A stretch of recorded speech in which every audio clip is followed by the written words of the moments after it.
Now you welcome along. So Sunday papers, I'll start with the headlines, and Munster are to the fore. For instance, Sunday Independent, picture of the boy wonder coming good, Jack Crowley.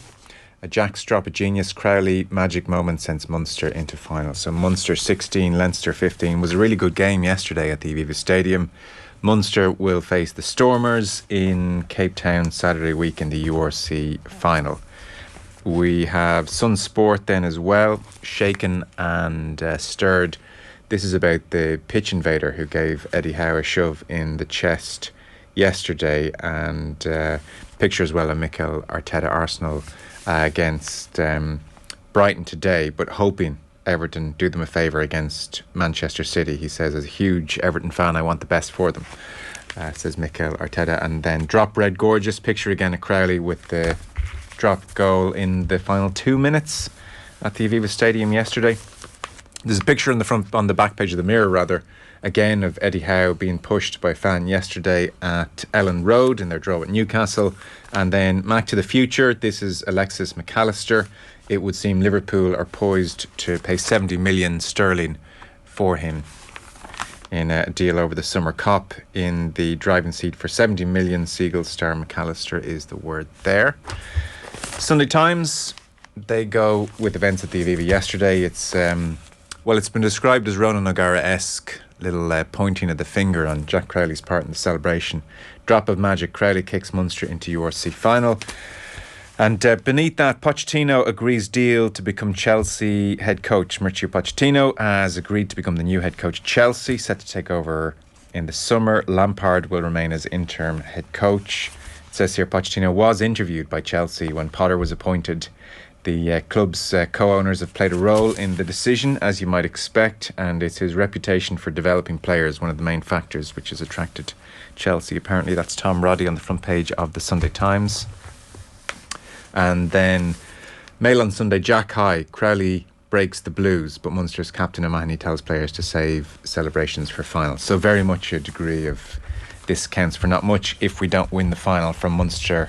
Yesterday, even when he was interviewed, Peter O'Mahony wasn't getting too carried away with himself. So that is the Mail on Sunday. Leinster 15, Munster 16. Very up to say, Kieran Cunningham, chief sports writer with the Irish Daily Star here in studio. He also has a podcast released on Tuesday, Untouchable, a 4-part podcast series on Katie Taylor as part of the build-up to the fight next Saturday. And we have Bredndan O'Brien of the Irish Examiner here as well. Gents, you're very welcome. Great to have you here. We'll start with, and it's front page of the main section of the Sunday Independent, a story which has dominated GAA circles and beyond, I suspect, over the last number of days. It's an exclusive interview on the part of Rodney Edwards with Nicola Gallagher, the ex-wife of Rory Gallagher. So it's a picture of Nicola. If my story helps one woman or man, then it will have been worth it. Claims about Derry manager Rory Gallagher were sent to the GAA last year, which is perhaps the newsworthy aspect to the interview. We'll come to that in a moment. So a lot of the piece just goes over the week that was. Nicola Gallagher talks about her nervousness on Tuesday before she posted her alleged experience on Facebook. She says that she's been left feeling humbled by the response to her post. So she says that she knew when she was hitting post her life would change for better or worse. She didn't know. I sat for ages looking at it on my computer. I kept thinking, will I do it or will I not? What impact will this have on my children? I had a tightness in my chest. I got really afraid. And then I hit post. Within minutes, her phone started to light up with messages from friends, family and strangers. Almost a week later, the post has been liked more than 17,000 times. And the first person who rang her was her aunt to assure her that she had done the right thing. The response overwhelming. I never expected it. I feel so heartened by the response because I'm not the type of person who likes any kind of attention. I'm naturally quite a shy person. I don't use social media. The last time I used Facebook was 3 or 4 years ago. The piece touches on some of the details surrounding what is a very private matter as well, so I hasten to go into too much depth. but her husband was recently given custody of their 3 children. She says, I've been extremely traumatised. You hit a wall. I turned to alcohol to block it all out. I am in recovery now, but it hasn't been easy. This last year has been the toughest of my life. I will not shy away from the fact that I've had issues with alcohol, but I've done something about it. I'm thankful for the support network I have in my family and in Fermanagh Women's Aid. She's asked the question, does she think her issues with alcohol have resulted in unfair criticism in some quarters over the past few days? And she says, yes, I think it's been used against me. Sure, who would believe her? But the response has been overwhelmingly positive. She was asked about the timing of the post in the build-up to the Ulster football final. Did she do it to cause disruption, is one of the points put to her. No, I didn't do this out of revenge or for Rory to lose his job. I did it to share my experience to help other women and men. I never did it to punish him. I did it to get it off my chest. If it helps one woman or man, then it will have been worth it. Asked about Rory Gallagher's decision to step away from the team, she says, I don't think he had much choice. On the situation with her children, sometimes I feel like they're not mine anymore, that I've been cut out of their lives. I reared those children when he was off being a superstar with the GAA. For them to be taken away from me really hurts. Every day without them breaks me. They're the first thing I think about in the morning. They're the last thing I think about at night. And the piece by Rodney Edwards does point out Mr. Gallagher was arrested in 2021 but not charged in relation to physical abuse claims by Nicola. The PSNI has confirmed it did investigate claims of domestic abuse. 2 files were passed on to the North's equivalent of the DPP, the PPS, in January and in June last year, but it was deemed that there was insufficient evidence to proceed. And Rory Gallagher has obviously released a statement as well, where he emphasises that the very serious allegations were investigated and that his focus is very much on looking after the children, has been the gist of his statement, which I'm sure you've seen widely reported as well in the past few days. Michael Foley in the Sunday Times and Joe Brolly in the Sunday Independent write about the situation. I suppose, Kieran, Mick Foley just in the main goes back over the week that was, talks about the surprise initially that Rory Gallagher was going to stand on the sideline for Derry after the week that was, and then every indication was privately that he was ready to absorb whatever troubles Sunday afternoon might inflict. Statements had been issued, clarity from Gallagher's perspective had been provided on the circumstances of his marriage breakup, and then on Friday night another surprise in that he was stepping back. It was also confirmed Gallagher has not left the Derry job completely, but will not be seen on the sideline until further notice. And he says, on a day when Derry seek their first back-to-back Ulster title in 46 years and Armagh are finding their way back after 15 years without even making a final, none of that is worth a 2-penny damn anymore. And the whole situation obviously has completely overshadowed the game for obvious reasons. This is not a topic that we can have a freewheeling conversation on for a whole host of reasons, I think, in fairness to a family and a private situation, and also legally as well.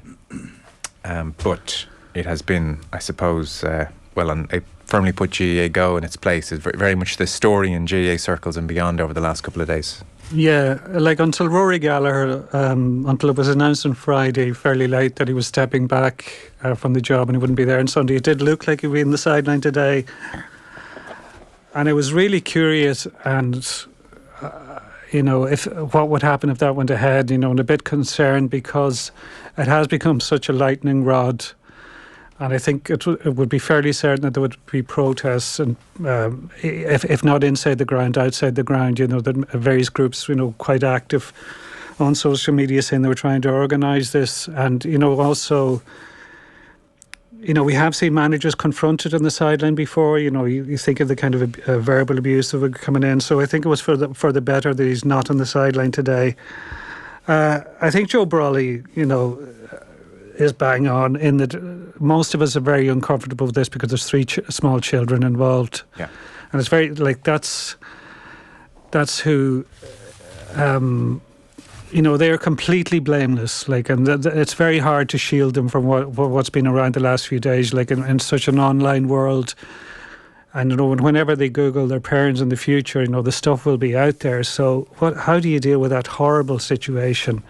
But there are a couple of issues that Nicola Gallagher brings up that claims that contact was made from her family to Derry over a year ago. To Derry County Board, to Fermanagh County Board in the past, and to GAA headquarters in Croke Park with allegations of what she says has happened and that nothing was done.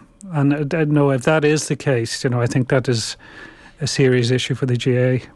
It is. So Joe Brolly does mention in his piece secrets tend to come back to haunt us. He's talking here about Derry GAA, actually. So he does mention that the 1998 Derry Championship winning team is due to be introduced to the crowd at half-time. Earlier in the week, when it looked as though Rory Gallagher was going to be in the sideline, the group decided we would not go through with it. How could we? Smiling, waving, blowing kisses. And he talks about yesterday morning, I was in a quandary about whether to write anything at all for today. Then I got a call from Rodney Edwards. He's the journalist who has interviewed Nicola Gallagher from this paper, the Sunday Independent. And he said, Joe, would you like to comment on the fact that the Derry County Board were notified about these allegations a year ago and yet did nothing? And Brolly writes, Rodney, decent, straightforward journalist, proceeded to read out the email that had been sent to the board by Nicola Gallagher's father. I said, Jesus Christ, and put the phone down. This was never disclosed to county board members, is what Joe Brolly claims here. I never thought this would happen with us, he writes. Why? To win some football matches, to get an effing promotion?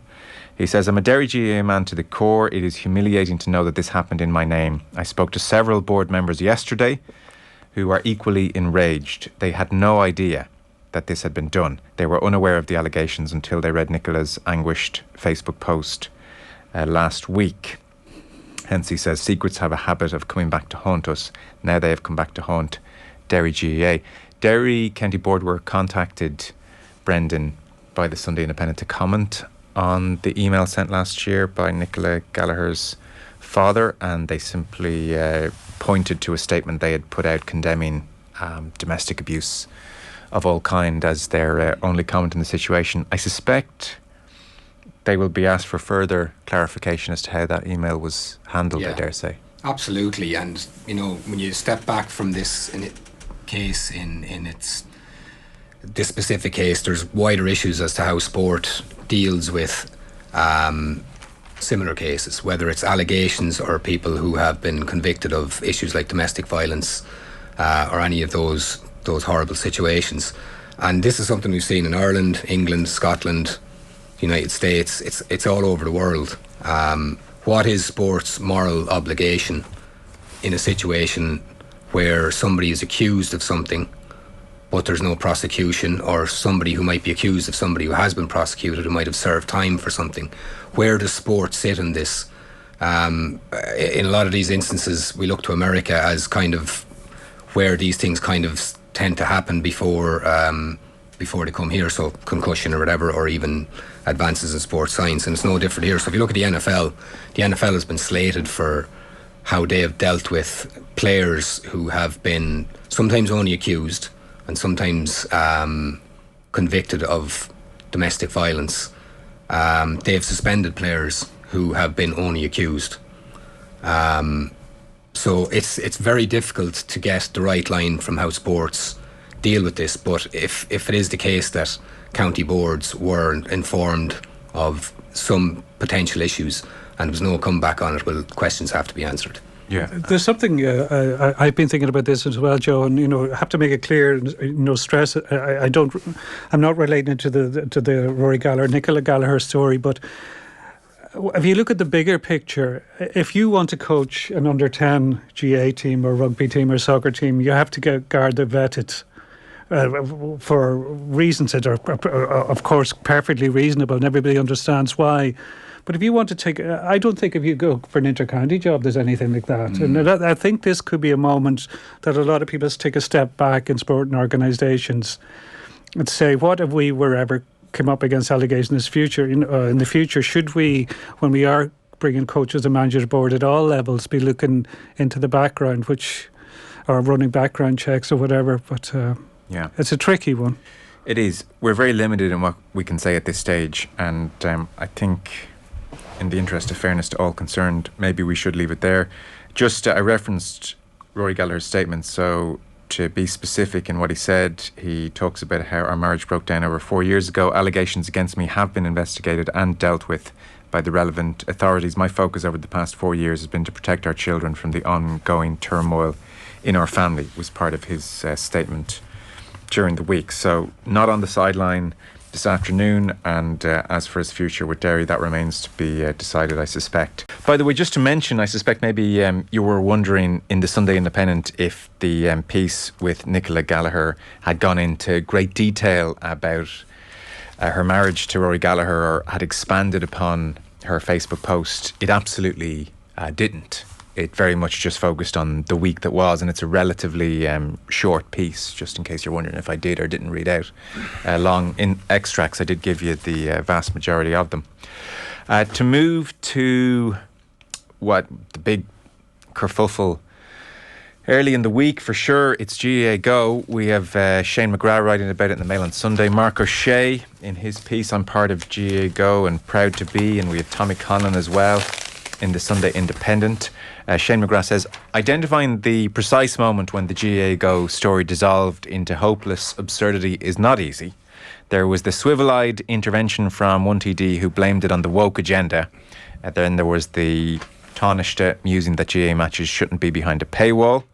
There was backbench calls for the entire broadcasting deal to be scrapped. And of course, the coronation. The coronation was the part that really irritated a whole bunch of people. Sport has incited some ridiculous arguments in this country, he says, and GAAGO fits into that. The gist of Tommy Conlon's piece, I suppose, fellas, is that short term, he finishes by saying they got it wrong when they consigned those big hurling games to the Siberia of the internet. Long term, they're probably going where they need to be. And he says it used to be that Croke Park was perpetually, often chronically, behind the modernising sentiments of its members. Nowadays, strange as it is to say, it's the punters who are having to catch up. The future has arrived with a bang this month, and with the symphony of complaints from Gaels up and down the country. But they better get used to it. Head office won't be for turning on this one. And he does point out that, as the Irish Independent reported during the week, 2021 subscriptions to GAAGO generated 2.86 million, leading to a profit of 1.1 million in 2021. They expect more profit in 2022 when those figures are released. And as for 2023, he predicts a quantum leap in profits from the 1.1 million profit of 2021. So, as he says, Kieran, the revolution is no longer being televised, it's also being streamed. Yeah, but without a doubt, it is the future streaming. But I think the move too early. I just think the infrastructure wasn't there.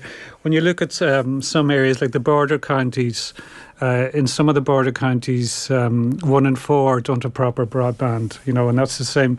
There's similar stats in some other rural counties, and even counties that have broadband.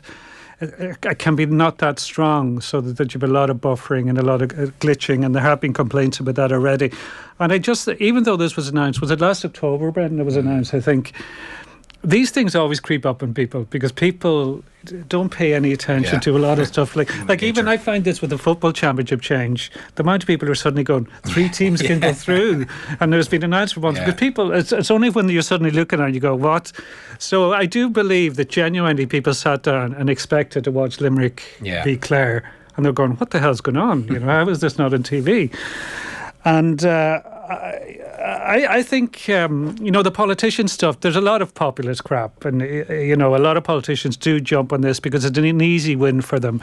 And a lot of the coverage around this has been based on that. But I do think that there are legitimate criticisms. I think it wasn't made clear, how cosy a deal this was with RTE. I think, and how, you have Dee Forbes of RTE and Declan McBennett are directors of GAAGO.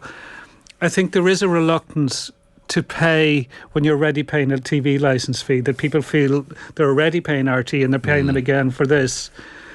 There isn't enough of an acknowledgement that it's been a very tough winter in terms of the bills people have, there's been coverage everywhere. The rise in grocery prices and fuel etc. And already, I think there's a crucial difference between this and the Sky deal. A lot of people already have Sky Sports. Because a lot of people are, Catholic in their sporting taste. They watch soccer, rugby, GA, golf, whatever. So, but this is an extra subscription. A lot of people already have Sky and BT Sport they're paying for. They already pay for Netflix, maybe Prime Video and something, maybe Spotify. They have a TV license fee, and they're asked for something else at a time when they're quite stretched, and it's just seen as another bill. And also, a lot of people are not familiar with casting. Like, I think that's another reason they should have waited until it was a TV app like Netflix on most TVs now, that it's easy to access. They've made it kind of hard to access, and people don't like being challenged that way.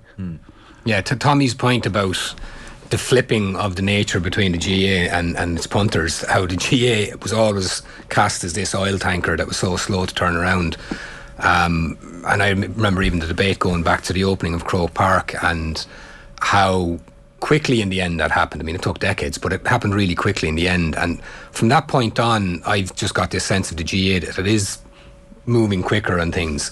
You add in the GAAGO on top of the change to the championship structure that you mentioned, Kieran, the moving of the calendar from its traditional mooring points. There's been a huge amount of change, like generational change on a number of different areas in such a very short period of time, and it is unsettling for people. I mean, progress is fine and streaming is the way of the future and all that, but it's so much change to people, and you're right about it. Like, people aren't used to the championship in April or early May. They're not used to it being streamed. They're not used to it not being on at a certain time or at a certain station or whatever. It's a lot for people to take in for floating voters. And I think there's also a bit of, I can see the frustration from hurling, because it's generally accepted the hurling league is an absolute waste of time. So the hurling championship is all that matters. And also the Leinster championship is definitely not what it was. So it really is a large part of the appeal, or the only big deal for hurling people is the Munster Hurling Championship before the All-Ireland Series. And the fact that two games that turned out to be, nobody can tell in advance obviously that the games will be as good as they were, but Cork and Tip and Clare and Limerick were as good as games as we've seen in years, or haven't seen, as the case with many people. So that has led to huge frustration. Just a final one on it, Joe. I'd be very curious to see the numbers, because you haven't seen any numbers yet. Like, I know it's mentioned there about the profits GAAGO made before, but Paul Rice, in your paper, Bredndan, used to go into the Sky numbers regularly, and generally they were about 10% of what a game would get on RTE. So if a game, most games would get 350 to 400,000 on RTE, they would only get 35 to 40,000 on Sky. And I can't imagine GAAGO getting anywhere near that number. Well, that's a very good point in hurling, and it goes back to what Donal Cusack was railing against during the week. I mean, the example in all this in sport has been held up for years is the example of cricket in England. After that 2005 Ashes series, which I think was the last one on terrestrial TV, the Freddie Flintoff one against Australia with the iconic photo where he's, commiserating with the Aussie player. I mean, that was cricket at its height in England. They subsequently went behind a paywall and they earned bucket loads of money, and yet participation numbers were going off a cliff. And then you talk about the need to grow hurling, Donal Cusack and other people, the need to grow hurling, get it beyond the traditional counties. There was pieces in the papers during the week about concerns for Waterford that, where are they going to be in a few years' time when their current team starts to retire en masse. We look at a county like Kildare that has been making great progress as well. We've all been blue in the face talking about and listening to people talking about the need to grow hurling. How do you grow hurling if, like you say, Kieran, it is literally a limited number of games in the Munster Championship specifically that really grab people's attention, and maybe then a few in the All-Ireland Series. So you need to be careful about it. It's not just about the technology available and how you interact with the public. It's about the access. Vincent Hogan's piece in The Independent yesterday was exactly that. Right. He had people quoted in it saying, maybe some there was an elderly person, I think a GA, long-time GA administrator or something, said, it's not about the money. It's not about the money. I've paid lotto tickets, I've membership, I've contributed all my life and I don't mind contributing. It's about access.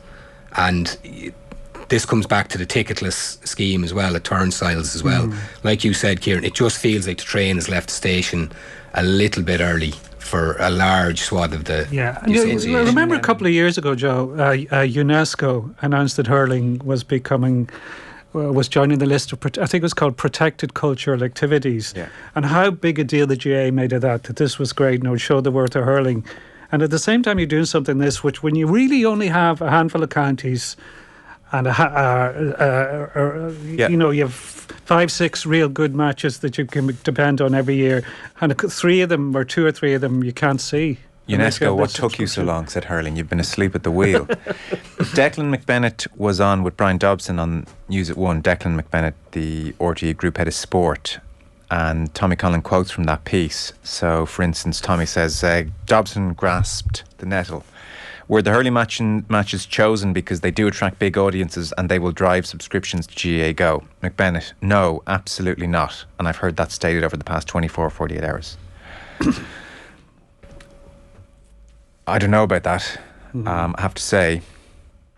Now, he did explain Limerick Clare was moved Saturday to Sunday because of the Great Limerick Run. But Dobson replied, one can see a perfectly reasonable incentive here on the part of GAAGO to pick for the pay-per-view matches that will attract strong audiences, drive subscriptions. That's not an unreasonable proposition. Declan McBennett says, it's absolutely not unreasonable and I can understand where people are coming from, but it's not true, is what he says.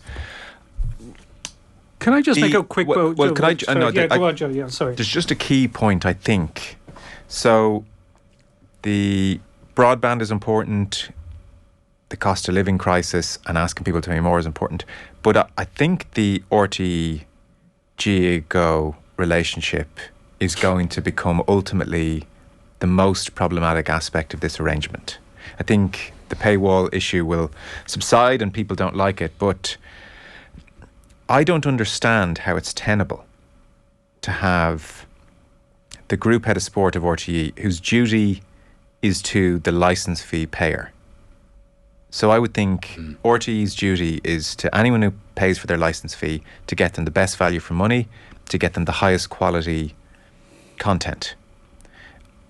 And at the same time, RTE also are on GAAGO, where the drive is to make money and make a success of that operation. So in my eyes, GAAGO is in competition with RTE. So I don't understand, even from the optics alone, but just on a basic, that match is on this weekend, it's a big one. Does it go on RTE or GAAGO? I don't understand how RTE, and by, I don't want to make it just about Declan McBennett to be fair, but I don't know, by extension, him and RTE by extension, how can they fight tooth and nail for the big hurling match to go on RTE and then also be fighting tooth and nail for GAAGO? There's too much of a conflict there. There is, and it's a curious relationship because, like, think of it as well, or it's definitely an unusual arrangement. Like when this rights, the next rights issue comes up for negotiation, you know, when the contract is up and it has to be renewed, or you're looking for other bidders. Like it looks like, you know, Peter McKenna gets involved in those negotiations. He's the director of GAAGO. And Declan McBennett is a director of GAAGO and also head of the RTE Sport. If they're still in those positions when the rights renewal comes around, how can that be? You know, doesn't that look very odd? Like you've been working together in tandem, basically as partners and fellow directors for years, and now you're supposed to suddenly come into a new meeting where rights are up for negotiation. That is definitely unusual.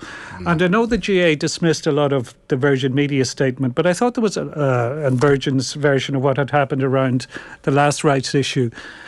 But there was a line in that about that RTE have signed up for a lot of rights and for sports, but they don't really have the space for them. And I think that there might be something to that. That you look at, say, rugby. If RTE do a deal for rugby, they're not just doing Ireland senior team, because they're getting the women's team and the under-20 games as well. And you're trying to fit everything in. And the same with soccer now. They're showing the women's teams. They're showing underage teams that they're using to show. They just show so many League of Ireland games. And they're not sport channels exclusively. So suddenly, often I think, and also because the change, this is a crucial one, the change in the GA calendar is a part of this. Yeah. That it's harder for the GA for RTE to fit in games when you come into the climax of the soccer and the rugby seasons, and they're already contracted to show a lot of those games. So something has to give there. Well, and on that, on the amount of stuff that RTE have, I mean, go back, 6 or 7 years when News Talk lost the radio rights as well, and I know you guys weren't happy about that at the time, and that was, I remember everybody, a lot of people, and myself included, would have been thinking, that's a pity, it's a different voice on the championship as well.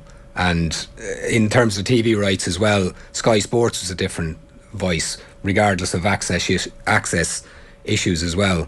And we've had a narrowing of access of broadcasters who are putting out content on the All-Ireland Championship across broadcasting now, which probably isn't a good thing either. And Sky barely got a sniff of a Munster hurling match.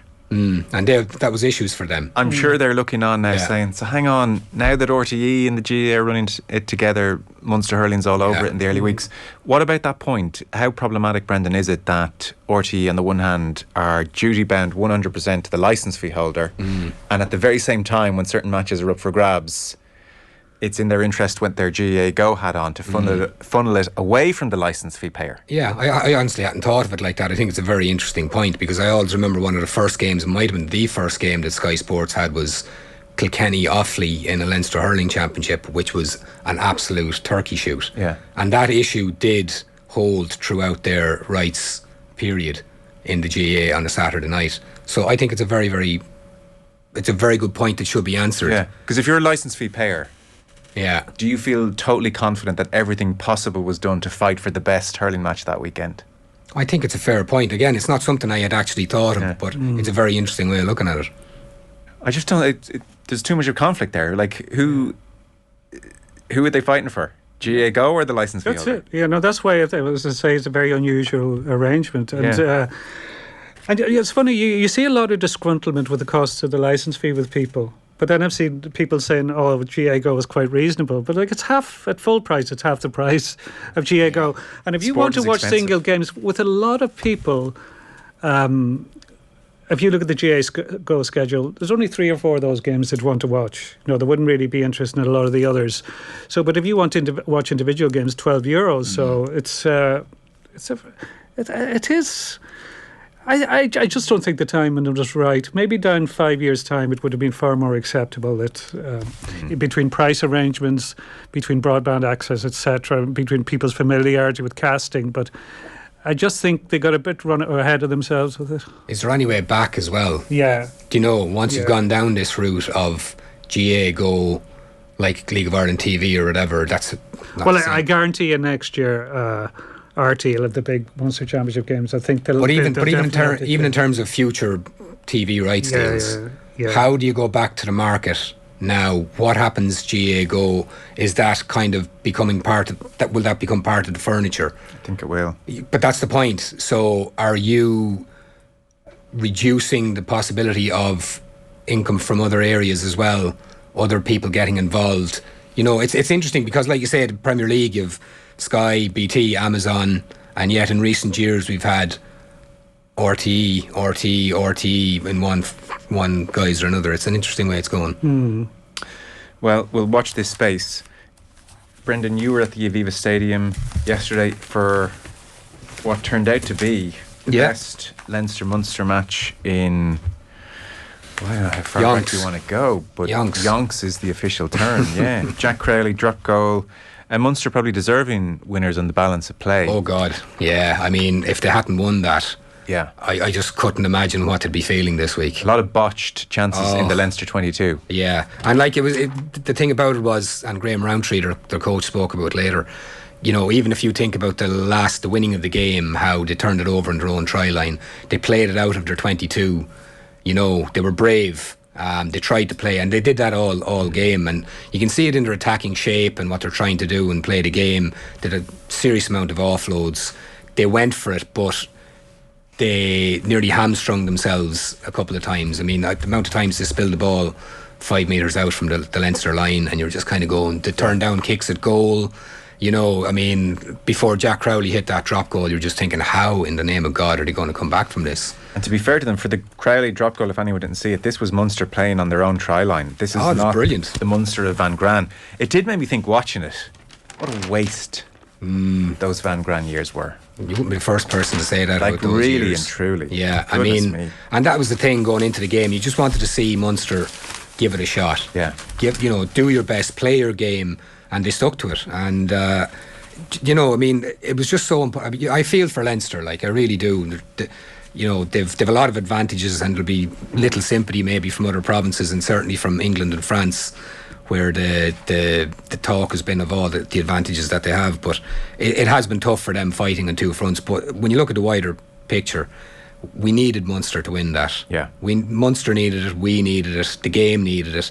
I think that's their first win against them in 10 when you take out the Rainbow Cup one, which was pretty meaningless. And you could see it in the stands, the number of red jerseys in the stands beforehand. You could see that there was a real backing for them there. And from early on, when there was a couple of poaches on either side or a tackle here or there was this guttural roar that you could feel in the stand, that there was this willingness for them to get it done. So that leads into Leinster this week as well. And Leo Cullen did talk pre-game of the worries over Munster's singular focus, and that's certainly borne out, because Bernard Jackman does make the point on Leinster's part. This was their second string team. However, Leinster's second string team has still looked almost unbeatable all season. So credit to Munster on an overall basis. And he pays homage to Dennis Leamy. Big success, first year back in Limerick. They had the best defensive stats of all teams in the regular season, and that was after a bad start as well. And just to highlight, he does say Jack Crowley, that the celebration O'Gara-esque, and really Crowley is the individual who Munster can and should build their team around.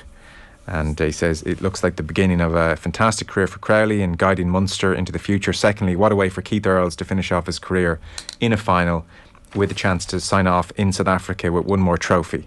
Looked like a player whose career was coming to an end due to injury, but has come back Lazarus-like, and you just hope he produces a star performance in Cape Town, says Bernard Jackman. Munster fans will be really happy today. This really looked and felt like the Munster of old. So 2 thumbs up there from Bernard Jackman. On you mentioned Leinster next week, so it's a European Cup final, and there are various preview pieces. Just to mention 2, both by Peter O'Reilly. One, an interview with Caelan Doris, and the other just reflecting on the Lancaster legacy. Caelan Doris, very impressive. Just the line that jumped out to me is he's a psychology graduate. I hadn't quite realised that. So he described the motivation next week as avoidance of hurt, as opposed to pursuing joy, I suppose. Says the dressing room in Marseille last year was pretty much the worst he's experienced, and Leo Cullen and some of the more senior players saying something similar. It's funny, for the 8-9 months of the season there is not much to say about Leinster, and then you get to this part of the season and you really get to see where they are. So we're about to find out again.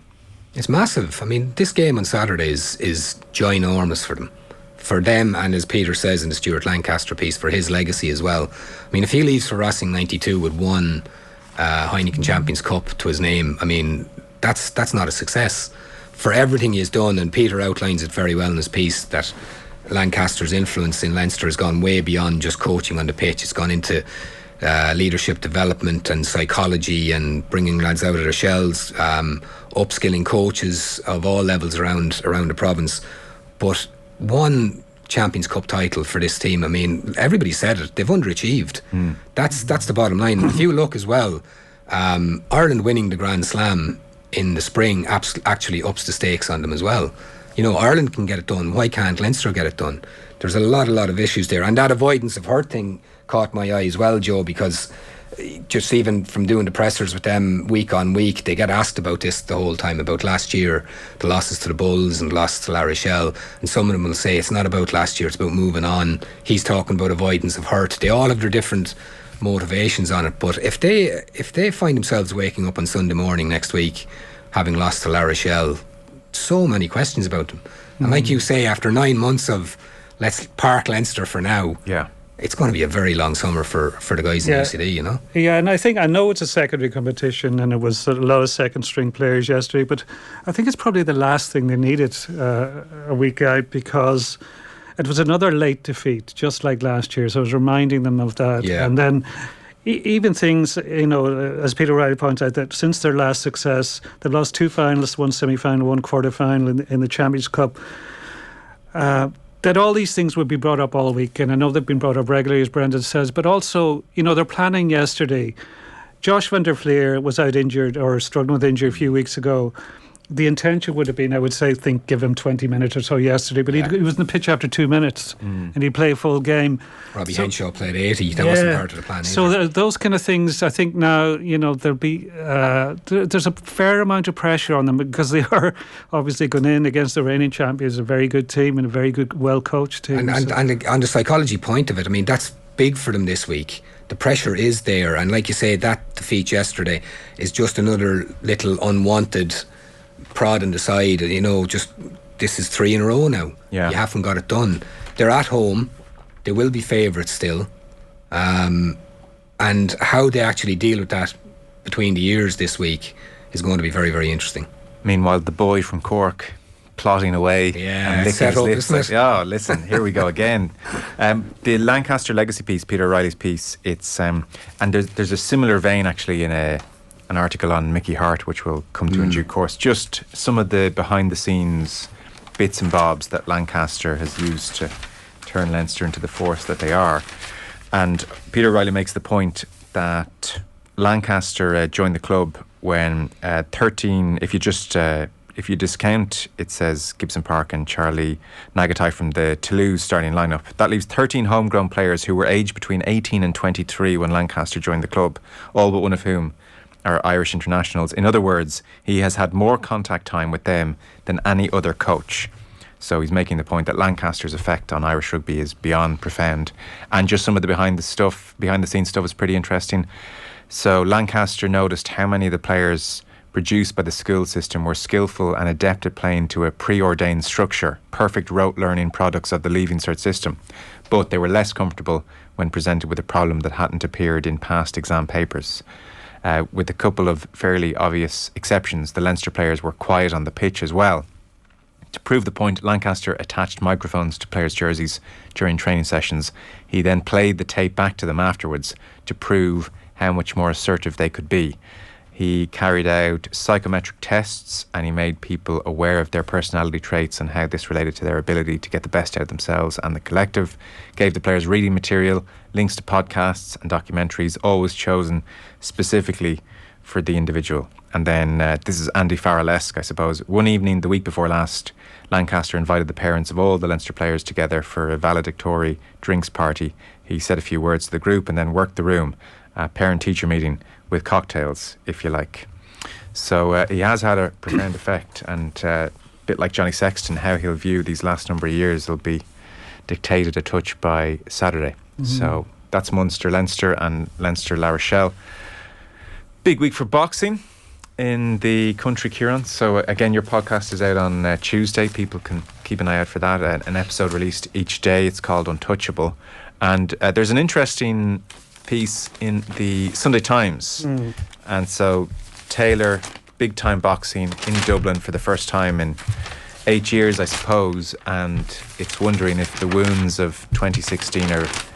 Yeah, it's longer really. Like the Regency was 2016. I think there's been about 15 roughly in Dublin, small hall shows since then. But if you look at the last full house for a big boxing event in Dublin was 2009. It was when Bredndan became world champion. So then is it a misnomer to say that the Regency killed big time boxing in this country? It was never that big. No. Like it's big in terms of what Irish boxers have done, what they've achieved at both amateur and professional level in terms of numbers, in terms of boxing clubs. But for some reason, it's always been a hard sell in terms of tickets. Like even when big name fighters like Lennox Lewis, Nassim Hamid fought here, they didn't get great numbers. There's been a few exceptions like the likes of Steve Collins in Cork, that took off, or Barry McGuigan in the past. But generally, it's a puzzling one because often even boxing people don't go. and I don't really understand why that is. But Michael Foley goes into this. The Regency and the fallout and the Kinahan involvement in boxing isn't the only reason why it's been hard to put on bills here. Like, he talks to Leonard Gunning, who did put on quite a few shows, and insurance costs were so much, were 20 times the cost to get insured in Belfast, and security costs were the same. But at the same time, I do think that's probably, there is a connection there. Because of... Sorry, that's entirely the connection. Yeah, no, well, not entirely, but it's a large part of it. Okay. Yeah, I think there's issues with insurance industry here anyway. But there's a few things that come up, actually, I think to mention in passing, there's not a word on this in the Sunday Independent, which I find very curious, because it is such a big event. It's odd that their sports coverage is completely ignored it. Like the Mail have an interview with Deirdre Gogarty and this piece by Michael Foley in the Sunday Times. But I think you were at the press conference, the Katie one last month. Yeah. Bredndan, yeah. Because I mentioned in passing that Jamie Moore was his shooting basically, he's the trainer of Chantel Cameron. His shooting was the initial spark for the Kinahan Hutch feud. He's no involvement in criminality. But he was very vocal in his support of Kinahan. He described him as a good bloke on The Guardian. He had social media posts attacking journalists for things they've written about Kinahan. And I asked him about that at the press conference, and he dismissed the question. But there's another link there that I think there will be focus on this week. Anthony Fitzpatrick was a former senior manager of MTK Global, and he too has no involvement in criminality. But he was in the ring after Chantel Cameron's last fight. And when the Criminal Assets Bureau seized a mansion last year that belonged to Kinahan, it turned out that Fitzpatrick had been living in that house rent-free for a number of years. And I've sent questions to Kinahan's camp, to Chantel Cameron's camp, asking about Anthony Fitzpatrick. What is the connection? What is her connection? Why is he there with her entourage after a team posing for a photo? And if he is part of her entourage, are there any concerns about his past association with Kinahan? And I didn't get any response. So I think this story basically is a story that will be of interest beyond the boxing and the sports media, and it will be covered in areas by people on different beats this week. And there's no getting away from that, because we're just coming off the back of the Regency trial, a very high-profile trial that saw Jerry Hutch go free and 2 others convicted. So it's just such a shame that it's hanging over what should be one of the ultimate feel-good stories for Katie Taylor. Yeah. You quoted Leonard Gunning there, who has started Boxing Ireland Promotions, and it is amazing when he does talk about the cost difference between, say, Belfast and Dublin. Cost of insurance 20 times higher. We could get annual insurance in the whole of the UK for £800 and put on 5 or 10 shows. To put on one show in Dublin, we were quoted 7 to 10 grand. And he says, every time we went out into regional towns, we got a very frosty reception whenever we mentioned pro boxing. Some venues would call us back and cancel. Even when we had TV coverage, people did not want to be associated with professional boxing. He's talking here about the last number of years. He said, of the reputational damage abroad, there would have to be multiple Katie Taylor shows considered successful to repair the damage in the eyes of foreign promoters, to give them confidence that Ireland is back. So still far from flying, I suppose, is his assessment. By the way, this is on DAZN. Yeah. Forget GAAGO. How do I get DAZN? Most people aren't going to see this fight. No. I know. And there'll probably be war at the time, because people only realise it about 5 minutes before they'll see the ring walkers or hear the ring walkers talking or starting. And I know. Where do you get it? Yeah, well, it's one of the big problems with boxing, in that boxing went from a situation where ITV showed it every Saturday night in the 90s, and they were getting audiences at 12 to 15 million, and it went from that to embracing pay-per-view to an extent that no other sport did, and just slashing its audience. But then they've even moved away from the likes of Sky and BT, going to apps like DAZN and Fight TV, etc. And unless you have something called a dodgy box or fire stick, which I've never heard of and I would never use, be tempted to use. See, I never know if people are lying when they say that with a smile. No, genuinely, I genuinely don't. I don't. And No, I I feel don't. like a mug. No, I feel like a mug when people, but I'm also terrified that I get caught. So I'm just too much of a coward to embrace it like that. But generally, the take up, they've spent a lot of money, a lot of these apps, getting rights, but the take up is really, really poor, and it's very hard to see. Is this? How do Can I join for a month or something and for free, and then watch it that way? Is that No, I think people were hopeful some kind of deal could be done. Maybe RTE would show as well, but I think DAZN wouldn't be having that. Okay. And even deferred coverage, I think there might have been discussions that RTE would show it as deferred, but it's not happening. So. Okay. Okay. We'll kick off next week as well. A few other bits and bobs to get to. We'll come to Leicester in a moment. I know you both like that piece. I just want to briefly mention, if I could, I just found this very interesting. I don't know, you guys didn't as much, or you just didn't penetrate in here. Okay, fair enough. The sex life of stallions and mares, that didn't grab me. No. Okay, well, you've set me up to fail now.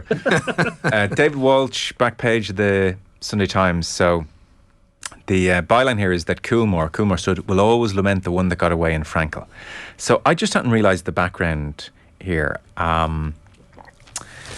He starts off by talking about a fairly interesting fella, Rob Bowley. So Bowley lives over in Newmarket, has a nice simple life. He's of retirement age. Every morning he gets up around 6:30 and he wanders to the stallion yard, and there's Frankel, who'll be standing in his box. Bowley gets Frankel and he knows what not to ask him. This means that they're good. So he takes care of Frankel these days. And these random ripples that followed on from Frankel's coming extend far beyond Newmarket. So he says, you may have heard of Coolmore stood in County Tipperary. It's the Santiago Bernabeu Stadium of racing, except the Galacticos here have 4 legs. They enjoy lives of even greater privilege. So Coolmore's founder is John Magner. He's built this empire on the principle that it's better to breed racehorses than to buy them. So the line here is very simple. There was Nijinsky, who was sold to US-based investors. And Nijinsky had an amazing stud career over in Kentucky. And Magner said, we are not doing that anymore. So the champions will not be sold anymore. They're going to be staying and we're going to breed. So 1984, Sadler's Wells, one of the best of his generation, he stayed. As a stallion, he was worth $32 million. However, keeping him proved worth multiples of that. So around that time as well, Charles Haughey was persuaded that it was in the best interest of the country to make stallions' earnings exempt from tax. Did you know stallions' earnings were exempt from tax? That is just something else. So Sadler's Wells did more for Coolmore than any human, Haughey included, says David Walsh. Over a 15-year period, he was champion sire 14 times. His offspring won 12 English Classics and 14 Irish Classics. So that's Sadler's Wells. From 85 to 05, Sadler's Wells is just a money machine in those 20 years. The 15 years after Sadler's Wells, in comes Galileo. By the end, breeders were paying whisper it, 400 to 500 grand sterling fee to get their mares an appointment with the champion. Magner became so wealthy that he and a few friends could buy the Sandy Lane Hotel in Barbados, not to mention a stake in Manchester United before the falling out with Alex Ferguson. So times are good. They've had Sadler's Wells, then perfectly timed, along comes Galileo. All the while, at Coolmore, they prayed that Galileo would produce a successor. In comes Frankel. So early noughties, the Prince Khalid Abdullah of the UK, he would send lots of mares to Coolmore. But rather than stallion fees, his deal was, you get half of the progeny and I get half of the progeny. So each partner, each year, there'd be 10 foals produced. Each partner, so Coolmore and the Prince, would get 5 yearlings each. So from the 09 batch, there was one superstar, a son of Galileo, out of the mare kind. This yearling stood out. Coolmore would have chosen him in a heartbeat, except that in 2009, it was the Prince's choice to pick first. Coolmore just needed him to be born the year before or the year after, and they would have first pick. Frankel has turned out to be the greatest. The champion, conceived in County Tipperary, delivered in Newmarket, and was brought to brilliance by Henry Cecil. He is now a superstar stallion, and the ripples are still being felt. Coolmore's trainer Aidan O'Brien is not winning classics like he once did, and they now though they stand 20 stallions in Ireland, Coolmore no longer has a superstar. And if you want an appointment with Frankel, that will cost you 275,000, and his diary is full. And so it's back to Bowley, the on the cusp of retirement person who looks after Frankel, and he's having a cup of tea and just thinking about how funny life is. So if it had been 2008 or 2010, Coolmore would have had first choice over the Prince, and they would have picked Frankel. Instead, it was 2009. The Prince said, I'll take Frankel. And for the first time since Sadler's Wells, 85, Coolmore no longer has a superstar stud. It was Sadler's Wells, it was Galileo, and then Frankel fell through their fingers. Now, come on, that was interesting. You summed it up very well, in fairness. That's faint praise. Do you think I think that's interesting. It is. Would you, like, I wouldn't have known Coolmore doesn't have a superstar at stud. No. I wouldn't have known any of that, to be quite honest. Okay. You're welcome. Do you know it is interesting, because we will be talking about Leicester. I mean, that's a sports business that works. I mean, you can charge the fee regardless of the result. There's nothing in the contract that says if you don't get a superstar out of this, money is back. Whereas you'll go on to Leicester then, and a lot of what has gone wrong with them is this policy of... Well, bring us there by all means. I'm done with this. Okay, right. Seeing as you two have no interest. Oh, okay, right. Well, I mean, the football model that Leicester would have followed, that Southampton would have followed as well. There's been a lot on Southampton of a similar vein this week about, bringing through unpolished gems and selling off at great profit and having an eye for the market, and this is a type of business model which it's clearly not. It might work for a certain period of time, but your luck inevitably runs out because you're dealing with footballers. And one of the lines in the Leicester piece is about a lot of the money that was spent a few years ago under Brendan Rodgers, and now none of them really proved to be a success. Yeah. And then he didn't get the money next year or whatever, and just falling out at the club. But you cannot base a sports business on that. There has to be more of a platform, more concrete underneath what you're doing. It made me just realise how quick the descent has been. Yeah. So it's Jonathan Northcross, Sunday Times. Leicester play Liverpool tomorrow on the Monday Night Football. And I don't even mean, when I say the descent, I don't mean from 2016 Premier League champions, although that is kind of nuts. Yeah. But he says, let's start where Leicester were a year ago. That was fascinating, wasn't it? Playing Roma in a Europa Conference League semi-final. They lost by a single goal. However, in the Premier League, they'd finished 8th, having finished 5th in the previous 2 full seasons. They'd won the FA Cup and the Community Shield. Brendan Rodgers, one of their best managers, and he said in terms of league goals scored, this is last year when they finished 8th, he said just in terms of goals scored, we're 5th in the league. So goals conceded, it's purely set pieces getting us. If we can tidy up that side of our game, then we have a brilliant chance to go and affect the top of the table. And then Northcroft says when he arrived back after the summer, there was a palpable shift in mood. Suddenly he was talking about different expectations and achieving 40 points. And he said of the lack of transfers, because they basically got nobody over the summer, he says, I don't know the finances of the club. I run the football department. If the club say they can't sign a player, I trust the club. So there was this incredible shift from we could actually really challenge top of the table to, by the start of this season, saying, I have to trust the club if they say we can't sign anyone. So it's in the space of a summer. Yeah. And even at least one of the seasons they were 5th, I think they were just outside the Champions League. They just blew it at the end, didn't they? Because they've been flying all along.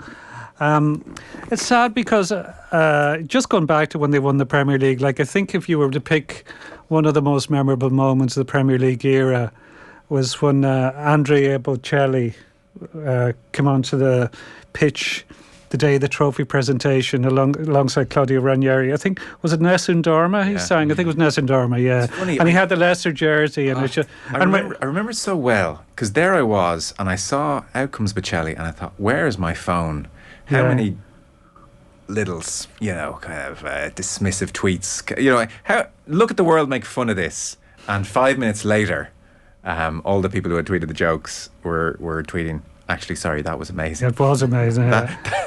Against all expectations, this should have been terrible and odd, and yet it was amazing. Yeah, but it was just like Ranieri. If you looked at his record, I think it was his 15th job or something, or maybe 18th job. Like he'd been around the block. He'd never won anything, and he was so, you could see the emotion. Like Bocelli's trade his emotion, so it wasn't surprised that he was getting emotion, but Ranieri was so moved beside him, like it was just, and he was so likeable. Like remember some of his press conferences, some of the stuff he used to come out with, and there must have been there must have been pressure on him, because it was like this was completely unexpected in terms of his career and with Leicester. But like, he just people really warmed to him, but that, you know, there were key cogs in that machine, that team. Kasper Schmeichel was one, he's gone. Jamie Vardier just caught up with him, even though he's come up with a few goals now. Wouldn't have been, the pressure's been on them, but they just that team is basically no longer there. It's gone. You know, and they haven't strengthened. You know, they always said, I think it was Bill Shankly, so you build from a position of strength. And the signings they have made in recent years, very few have worked out. You know, particularly the more recent signings from Rodgers. They're listed off there from summer 2021. They sold only one player, Rashid Ghezal, spent 58.3 million on Patson Daka, Bubari Samari, Yannick Vestergaard, brought in Ryan Bertrand on loan, Adamel Lukman on loan, and not one of them really worked out. So Yeah. I think when you're a club like Leicester, you need probably 80% of signings to work out. When they did make signings, they weren't working out. And then last summer, they weren't able to make signings. So I think just so many things came together in a perfect storm. You both liked the piece on Mickey Hart ahead of the Ulster, or the, jeez, that's a slip, Those isn't habits. it? Leinster, my goodness. This is Dermot Crowe, and it's that, I guess it's what you like. It's in that, it's like akin to that Stuart Lancaster piece where it's a behind the scenes, what has someone done to improve things or garner success. So various people have contributed here to Dermot Crowe's piece, and the point is made. We could have trained at 7:30, and Mickey and Gavin Devlin, the coach, would be there at 3:00. It just shows, in effect, these guys are professional. You know, they're Well, at 3 o'clock Mickey's for training. retired. I don't know what Gavin Devlin But does, you but can't really have a job, No, you know. no.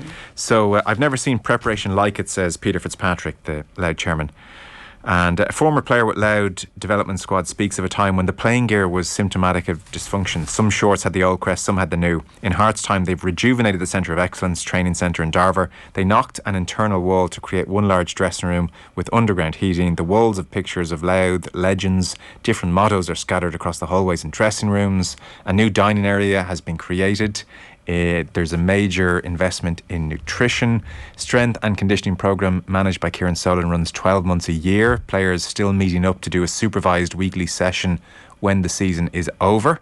In previous years, the lights in Darver wouldn't have been turned on until maybe 15-20 minutes before session. Hart has the lights on an hour and a half beforehand, so when the players arrive, the place is fully illuminated. Noticing the venue was exposed to the elements, he had trees planted behind the goals, similar to what he did at Tyrone's training centre. The improvements cost money.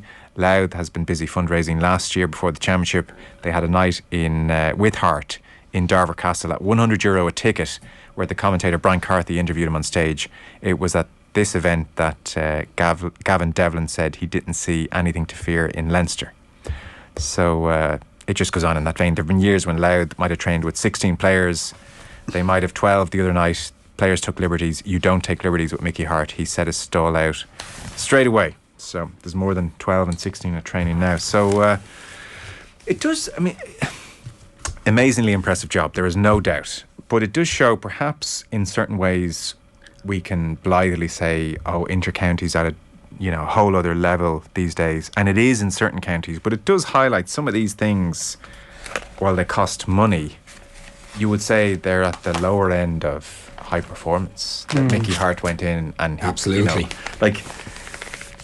it's a bit of a rabble, really. He inherited and he just straightened it out very quickly. And some of the things are details, small details. And it throws up like straight away. Like you used to hear this thing said, and sometimes you still hear that people say all players, all teams, all players train the same. That the players in Division 3, 4 counties do the same as the Dublin Kerry. It's not, I remember James Horn when he did a column for us, and James would get really annoyed about that. He said they don't come near the level of commitment and training that the top teams do. Excuse me. And I think there's a lesson there. What's happened with Louth for a lot of counties. Like I think outside of the top 10 or 12 in the country, there's not a massive difference between the rest. Like if you get organisation and get total commitment, and you get everybody on board, so you know that the best players within the county are playing for the county, that you can make rapid progress. So you have to give yourself the best chance of success. I still think it's really hard to break into that top 10, and particularly to win any form of silverware, but you can get up the divisions. But it needs investment, it needs commitment. Well, yes. Did you see Pat Gilroy's piece with Malachy? I know you were writing about Stardust as well this week. So Pat Gilroy was there ostensibly to talk about Stardust, but he remarked that his time as Dublin football manager to now is night and day. Yeah. And one of the points he made, amongst several others, including like when I was manager in the league, we didn't know who the other team were, we just went and played, whereas now you do detailed analysis of the opposition. But one of the points which jumped off the page was, he said, we always knew when I was manager, we were fitter than the vast majority of teams. So even if it was a bit sticky, you were going to win in the last 15 minutes. So perhaps that Loud piece is suggesting, Bredndan, that side of things has changed. That the Louds of the world won't just be done on fitness in the last 15 minutes. It's definitely moved on. I always remember Kevin Walsh when he was Galway manager a decade ago or whatever, went into detail talking to us about how many hours per week he was putting in at the time. Something like 40 hours a week or whatever. And you think what Pat Gilroy said then in Malachy's piece, sure, he would have been doing similar hours back then. And so you're thinking, right, you have a full-time job and you're doing this 40 hours a week, and yet 10 years later you're saying, I couldn't envisage doing it. Where is the extra time coming from? In what space-time continuum are you working that makes this undoable compared to what you're doing 10 years ago? Working, are you? Because he's in hindsight, I was winging it. But the other thing I take from it, all these pieces today are about Mickey Hart, and rightly so, but they're also about Peter Fitzpatrick, and that's equally crucial. He's the Louth chairman who picked up the phone to Mickey Hart when he's still Tyrone manager, and what it says as well is you're at nothing unless you have somebody in the county board who knows what he or she is doing and has the drive to do it. And you look like what Michael Duignan did in Offaly. It's this simple. There are counties all over Ireland with people who cannot get it together, who don't have the requisite skills to run. Because I remember Gerard Lutnan, the amount of times he said to me that if you looked at Kilkenny, because he was always being asked about Brian Cody, because he went to college with Brian Cody, they had a long relationship. I said, what is the secret for Cody?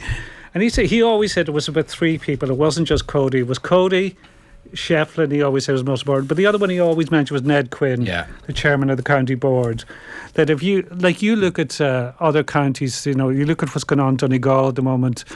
Mayo have had their troubles. Like so many counties have had, Clare have had troubles at county board level. That you have to have a county board that's completely backing the team and the manager to have any chance, and that seems to be the case. Definitely, that feeds into that Fitzpatrick and Hart. What you were saying about the low level of high performance things that were done. That's all low hanging fruit, but again, doesn't happen everywhere. No.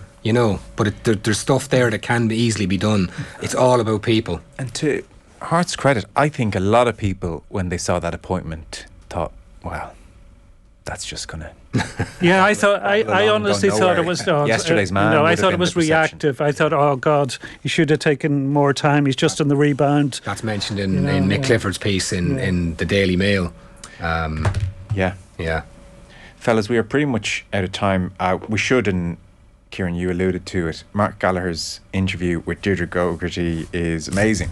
Probably very underrated what she did. 1997, world champion, couldn't fight in Ireland because it was illegal. There's an amazing story of a fight in Limerick in June 1991. Effectively the first women's bout in the country, they reckon, completely unlicensed. And she went on to become world champion, fought in the undercard of a Mike Tyson fight in Vegas, and now lives in Louisiana. The point is, she's coming back to Dublin this weekend because basically Katie Taylor, as an 11-year-old, wrote her a letter to basically say, you're my hero. And so Taylor is saying, this is an absolute pioneer for the sport. She does not get enough credit for what she actually did for women's boxing in the country. She's been honoured in Drogheda, where she's from, the night before, Deirdre Gogarty. She's one of the people I've talked to for the podcast, actually, because I wanted to broadcast or broaden the story out beyond Katie, because people think women's boxing, some people seem to think it's just Katie Taylor, but there were very important people who broke ground. You know, that she wouldn't have had a hope of doing what she did without them. Deirdre Gogarty was one of them. Another Deirdre Nelson from Antrim, actually took a case against the Boxing Union of Ireland, a sex discrimination case. And because of that case, well, women were allowed to box here. So she was very important. Jane Couch took a similar case in the UK a year before. I know I talked to Donald McRae about Jane Couch. Like, what Jane Couch had to put up with was unbelievable. The abuse, verbal and physical, she had to suffer for daring to try and make it as a boxer. You know, it was an awful thing. So, and she's delighted now to see what Katie's doing, such a big deal. To give you a sense, it's a great piece. It's worth reading. Mark Gallagher with Deirdre Gogarty. Just the richness of it. Like 1991, convinced there were other girls who wanted to box. This is Deirdre Gogarty. She went on Pat Kenny's radio show to appeal for an opponent. And then down in Limerick, a fella called Jimmy Finn was coaching a couple of women, and he put it to Anne-Marie Griffin, who was a kickboxer, but her opponent had fallen through in a separate bout. Do you want to fight her? I just heard this thing on the radio. So the fight went ahead, and there's a great photo of it in June 1991. Griffin had never boxed before. She had never worn gloves or boots. I only bought my first pair of boots on the Tuesday beforehand, but it turned out I couldn't wear them for the fight. They were too tight, so I had to fight barefoot. So there you go. That was 1991. By 97, Deirdre Gogarty was a world champion. And like I said, you'll see her, I would think, on the TV coverage on DAZN on Saturday night at the 3 Arena. There's also part 2 of Seamus Power with Paul Kimmage, which is worth checking out as well in the Sunday Independent. So, fellas, I think we are pretty much done. My thanks to you both. Brendan O'Brien from the Irish Examiner, appreciate it, and Kieran Cunningham from the Irish Daily Star. And Untouchable 4-part podcast series on Katie Taylor is released on Tuesday. Thanks very much, guys. Cheers.